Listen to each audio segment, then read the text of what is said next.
Hello and welcome back to the channel for another set of 3-star Rift clears. We're just about done with the Psi Rifts. Today will be our second to last video, and the rifts that we will be going through today will be the 4 that you now see indicated on the screen with the arrows on this diagram. Now before we get into the actual rifts for today, if you haven't done so already, I'd invite you to subscribe to the channel as we have content that's coming to you every single day, and this particular series is just one of the many that I'm doing, and I've got a lot of other projects and video ideas that I will be bringing your way in the near future. So without further ado, let's go ahead and jump into today's rifts. Now the first rift that we'll be going over today is this level 33 boost rift, where the goal is defeat Ronan.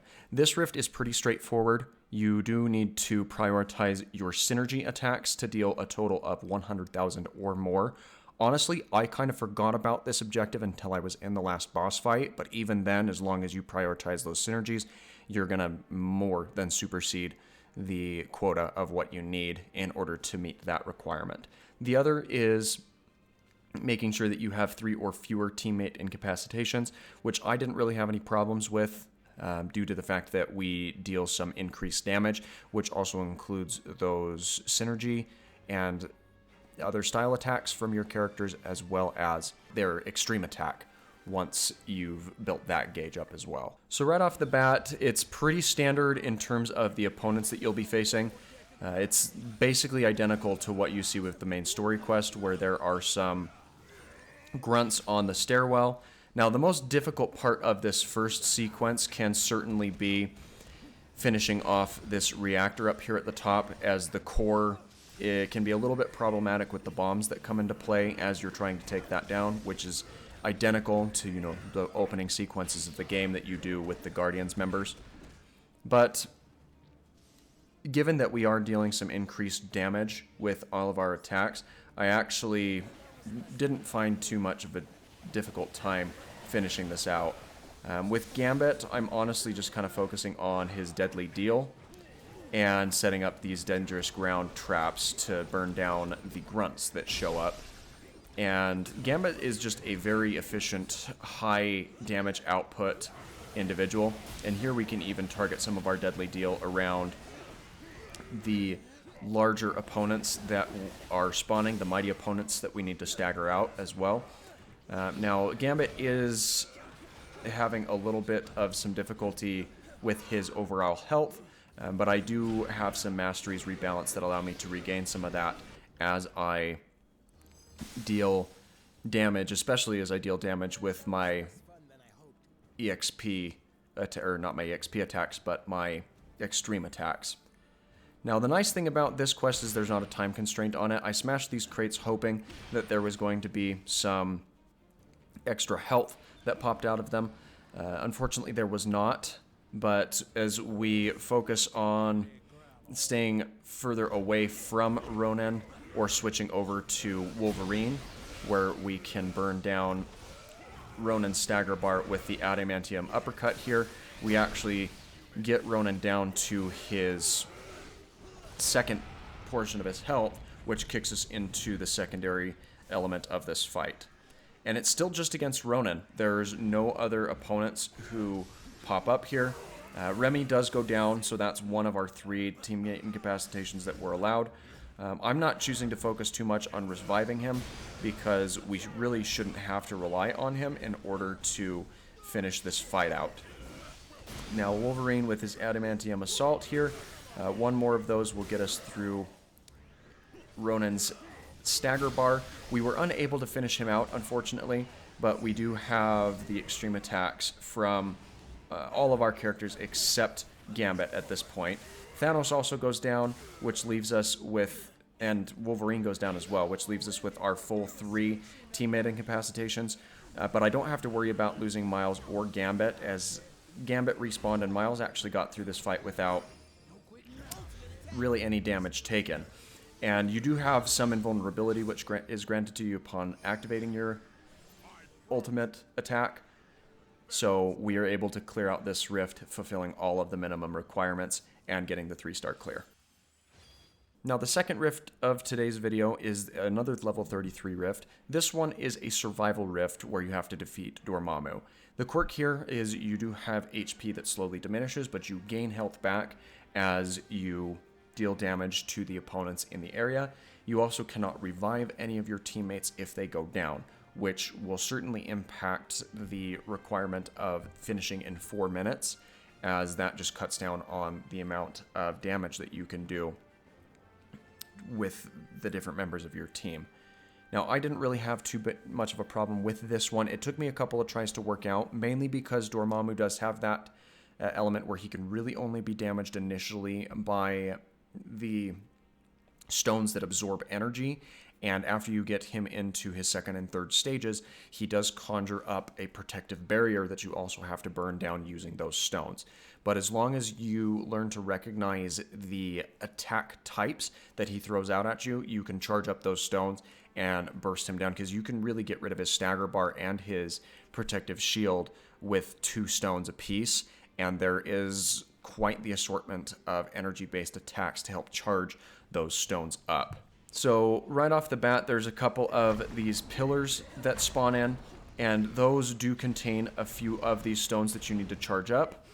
So my strategy with Miles is to just kind of hold this until I can absorb either the beams from the Mindless One enemies that are popping up here, or there are also these geysers that erupt up from the bottom. And that actually allows us to burn out most of, or all of Dormammu's stagger bar right off the bat with how much charge we had stored up. And I switch over to Wolverine because his health was looking a little bit lower to get some of these adamantium uppercuts on Dormammu. And just like that, we have his health burned down about halfway through his first stage. So at this point, we go ahead and grab another one of these stones, and upon absorbing a couple of these fireballs, we've got plenty of attack damage to finish out his stagger bar. And we do finish out his first stage of his fight, with which he automatically recovers the rest of his stagger bar. So we now need to focus on not only getting some of these stones, but we need to focus them on burning down his now protective shield, which you can see there in front of him. Now, there is a health bar that shows up for this shield, but it's only when it starts taking damage. So right there you see one of these stones gives us half of that shield taken down. And you can absorb the attacks from the Mindless Ones and the larger Mindless One enemies that are mighty, as well as from the electric and fire attacks that are coming out from these orbs. The ice attacks that come through do not charge up these stones, so do not try and use those, as they're not going to be of any benefit to you. At this point, we've got all 4 of our extreme attacks online, and that gives us as much damage as we need to get Dormammu down into his third and final stage, which, as long as we can burn down his protective barrier with a fully charged stone, that should be pretty simple.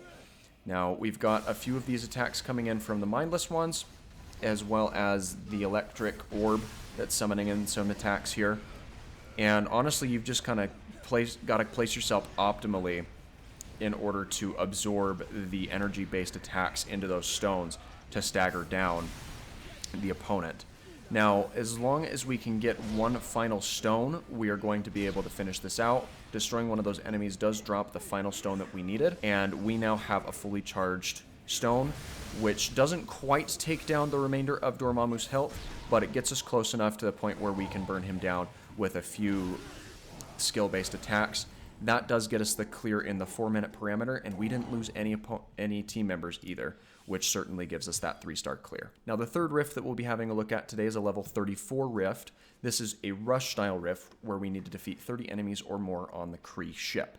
Now, the quirk with this fight is, even though it takes place on the Kree ship, we are not facing Kree enemies. Otherwise, this would be a cinch.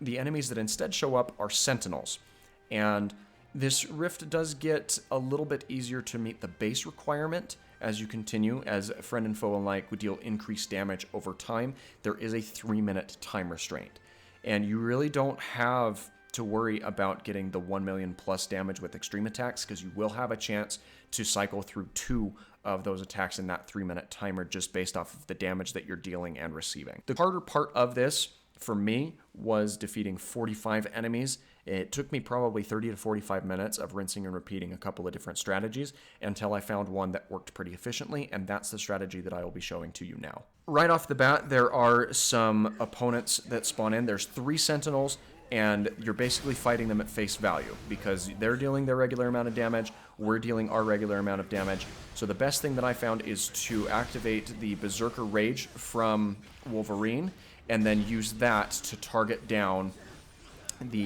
one of the Sentinels until you have him defeated. Because once you have that, you can actually use their cores to completely deplete out their extreme attack gauge, or their stagger bar, I should say, and then you can burn them down with the remainder of your ability attacks. Now, you do want to keep in mind that there are attacks that those Sentinels can do that can knock you down, and if you have one of their cores in hand, you will lose that. Now, about halfway through this fight, there does get to the point where even a fully charged core will completely deplete a newly spawned Sentinel's attack, and that comes at about the 1 minute mark. So there's no shortage of cores lying around on the ground. You just have to be strategic with picking them up and using them to your advantage and using them efficiently.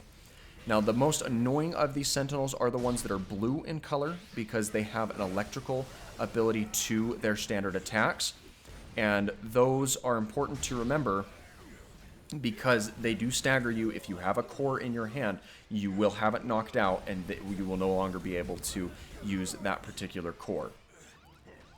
Now, we've just about got our base value here. We're about halfway there, and we're about at the halfway point, but this is where the quirk of the battle of you dealing increased damage as the fight continues really starts kicking into effect, because that does, fortunately, apply to the cores from the Sentinels.